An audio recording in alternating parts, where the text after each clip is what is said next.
No, it's $8,000 on off. 8,000. I see round ones.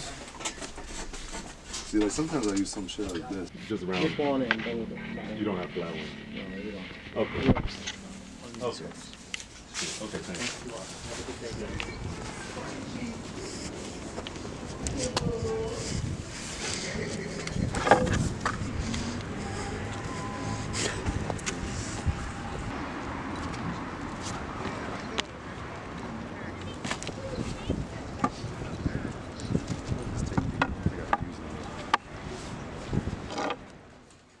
I first started playing the cello when I was 9 years old.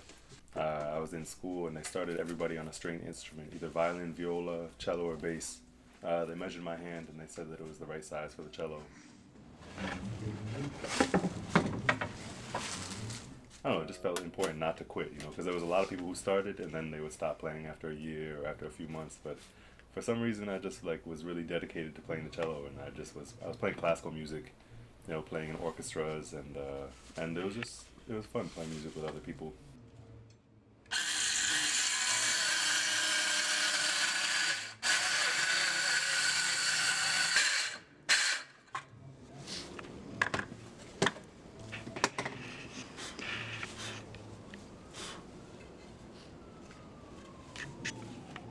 My first experience with music, live music, I think, was a family friend who came to our house to visit when I was very small. I don't know, probably 5 or 4 or something like that.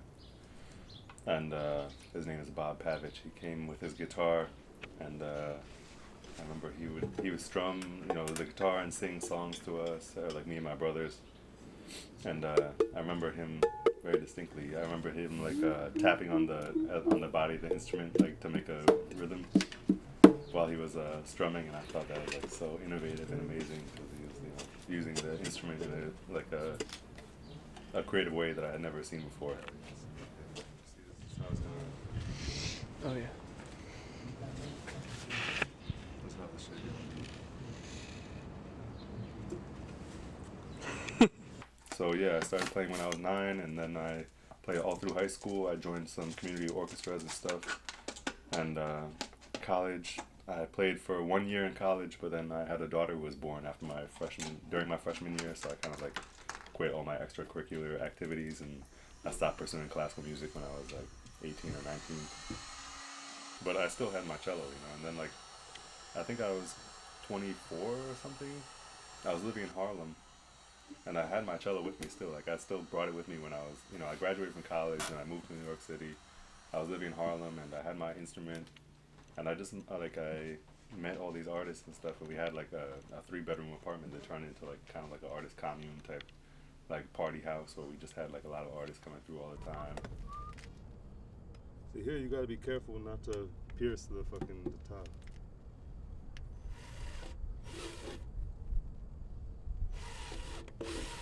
And we started having jam sessions and, you know, playing music on top of DJs who were playing while people were dancing, and like just really ecstatic, like improvisational, like music creation, you know. So I started really improvising a lot while I was living there.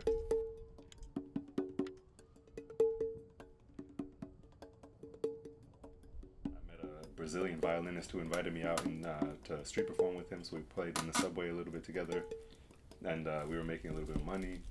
Not bad, not bad.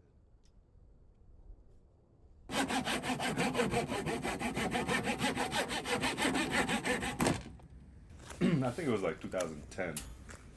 I brought my cello into the subway and set up and was playing music, and people, you know, were tipping me and stuff, and I felt like, you know, like people were encouraging.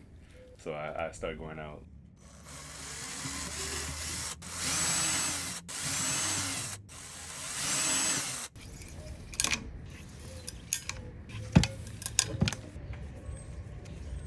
I try to twist it so that the string will align more with like where it wants to be in the, because you know you can put it on the left or the right. So I'm having this one come on the left.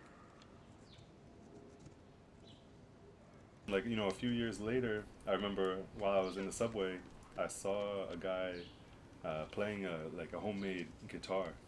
It was made out of a tin can and a hockey stick, and he had like I think toothpicks as the frets. and it sounded amazing, you know. And he was, you know, strumming it and singing on the trains, and you know, making a little bit of money. In Portugal, I met a bunch of experimental electronic musicians who were soldering together electronic instruments and stuff.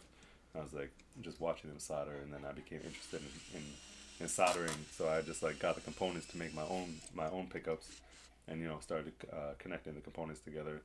So you know, just over time, over the years, you know, now it's 2024, so it's been 7 years I've been making instruments now, and I've, you know, probably made like 50 of them or so. I don't know, I lost track, but you know, you can see on my wall there's like maybe like 25 in this room right now.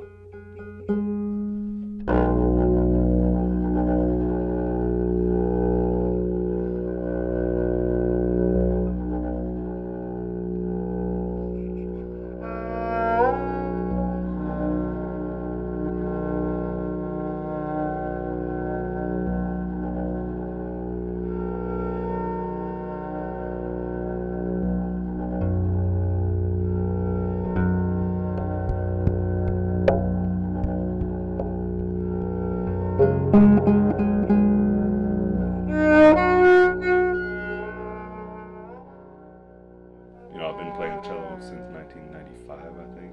So it's like 29 years, almost 30 years, but I still feel like I'm learning more like all the time.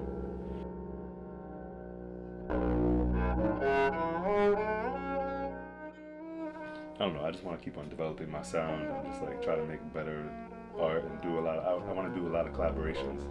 Trying to like document more of my collaborations with different musicians and artists, performance artists and dancers, and mainly musicians right now, but I don't know, I'm also trying to just like, I don't know, keep the spirit that first inspired me to begin like you know, playing music.